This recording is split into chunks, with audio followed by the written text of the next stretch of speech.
Hey guys, it's Natalia and welcome back to my channel. If you're new here, make sure to hit that little subscribe button down below so you don't miss out on any future videos. So for today's video, this just came in the mail and I'm super excited. I ordered myself a 3-year anniversary present. 3 years of me being a hygienist at my job. So this is the longest job that I've ever had. The longest that I worked somewhere was 2 years during college, and then I would get bored and then work somewhere else. 2 years maximum, find something else to do. So I think I have finally committed to something in my life, and that's dental hygiene. So I'm super excited. I hope this is as cute as it was online. So I don't really understand how like Facebook and Instagram just put up ads of things that they know you would like, or like even if I was just like thinking about something, the next day I get on Instagram and I see ads for it. I'm like, how does this even work?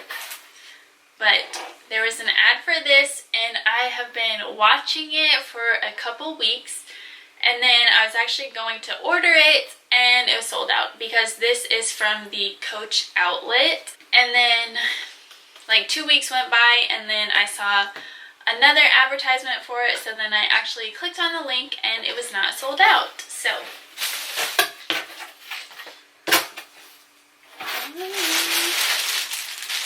got this.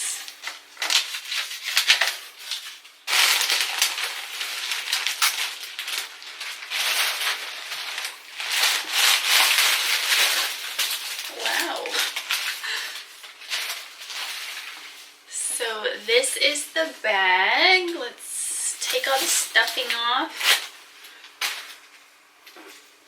And you know, of course, after I ordered the bag, they had to send me emails like, oh wait, you didn't get the matching wallet. Like, I don't think that's in the budget right now. I really didn't even know that you could order things from the Coach outlet. Like, I did not know that was a thing, but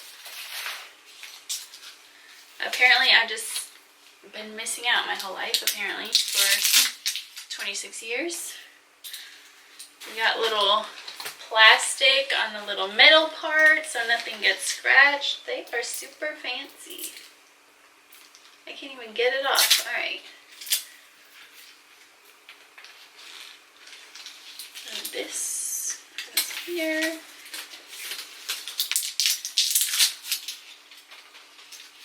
I don't buy purses very often. Maybe like once a year I buy a new purse, maybe, if that. Sometimes I go through phases, like I don't really use purses. I was just using wristlets for a while, but now that I'm a mom, I always need like wipes and stuff. So it's just easier.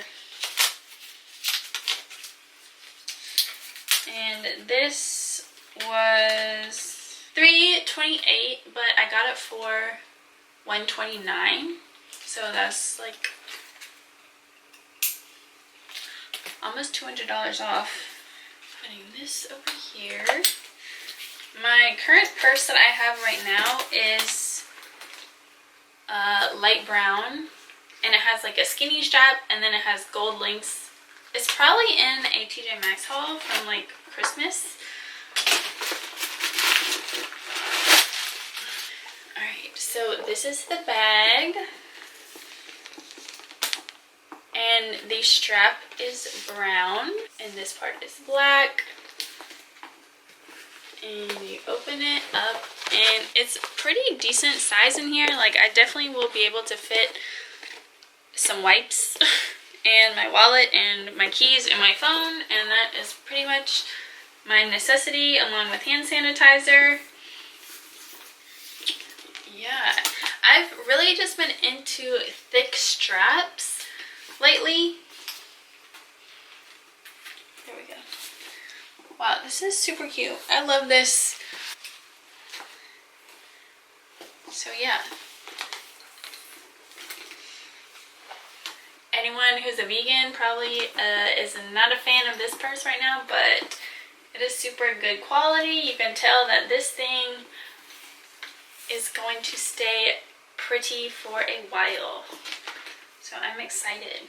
I guess we can continue this video and just talk about things for a dental hygiene interview. I actually just went through my backpack to get something out of it, so I can go get the questions that they asked me on our mock interview, and I can also give you guys some questions to ask during your own interview. It's really important that you ask the person that you're interviewing with some of these questions that I am about to share with you guys. If you're interested in that information, then just keep watching. Alright, so during our mock interview, I took some notes, so I will share these with you. During my interview, he didn't ask me like any of these questions, but I mean, it's good to just get different perspectives of things that could be asked. So the first thing that I had on here was, why should we hire you? And then the second question that I have is, what do you bring to the table that no one else has? Your worst failure? And do you work better in a group or alone? I mean, in general, during most interviews, they're going to ask you about yourself. Like, pretty much in every job interview that I've ever had, no matter for what different type of job, they ask you to describe yourself in like a couple different adjectives. They're going to ask you about, the person interview is probably going to ask you about your work history, or what you didn't like about your other jobs, or why you left your other jobs. So be prepared to answer that in a professional way.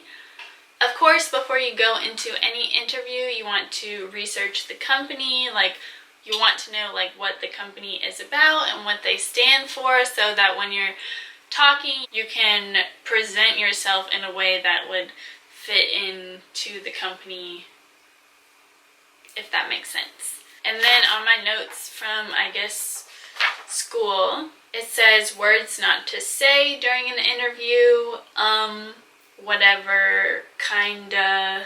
So don't use slang words, use like full words. So the few things that I just came up with that would be good for you to ask the person who's interviewing you, just so you get a better understanding of like what they are requiring of you, basically, in the position. So the first question is, how long are appointments?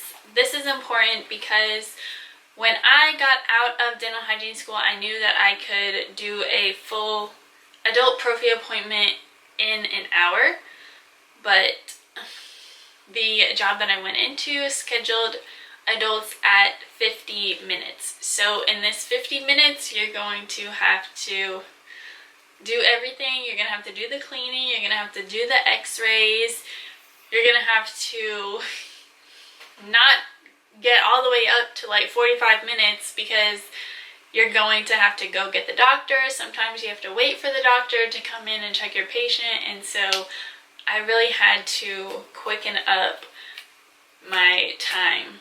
So it took a couple months to actually get to a faster pace, because in the beginning I was definitely like cramming, for sure. I was definitely running around, like I was exhausted. The first couple weeks of work, I literally didn't get a break because I had no time in between appointments. Another question that you can ask is, what software do they use? In school we use Dentrix, but in the office that I work at we use EagleSoft, so there is a learning curve there. So obviously it would have been easier if my office used Dentrix, because I already had like 2 years of working with that in school. So another important question to ask is, how often do they buy instruments? This is very valid, because if the instruments are too old, you can try to sharpen them. They either won't sharpen, it'll take you 20 minutes to get an edge, but that edge is going to wear off within like less than a week or two. So it's really important to have an office that values the fact that hygienists need sharp instruments and fresh instruments, because also I don't think that anyone knew or was aware or cared, I don't know, that Cavitron tips do wear out. So when I first got there, I took the little measuring guide and measured all of the Cavitron tips, and every single one was dull. So I had to order, like, I think I ordered maybe like 6 or 7 new Cavitron tips, and they're like $200 each. So whoops. I mean, that, and then they pretty much wear out after every 6 months. So I always have to be the bad guy to be like, hey, all the Cavitron tips are dull. We need 4 new ones at least. So the next thing that I wrote on here was health benefits. So obviously if you work for a corporation, they're more likely to have benefits versus a private practice, but some private practices do offer health insurance also, so it just kind of depends.